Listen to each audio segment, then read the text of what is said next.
ভাবি, ওই মোরব্বাটা দাও তো, একবার খেয়েই দেখি। এই যে বৌমা, আমের চাটনির দাম কত গো? এক বোতল 50 টাকা, যদি 2টা নেন তাহলে 90 টাকা। আজ বিশেষ ছাড় আছে, কাল কিন্তু নেই। আজ বেশ ভালোই বিক্রি হলো রে, একদিনে 700 টাকা। ভাবা যায়?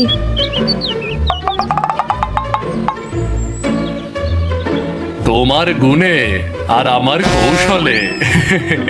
কিন্তু তোমার ওই আম নিয়ে আমার কেমন যেন খটকা লাগছে। তুমি তো আম দিয়ে আচার বানাচ্ছ, আর আমি তোমার জন্য স্বর্গ থেকে আম এনে দিচ্ছি।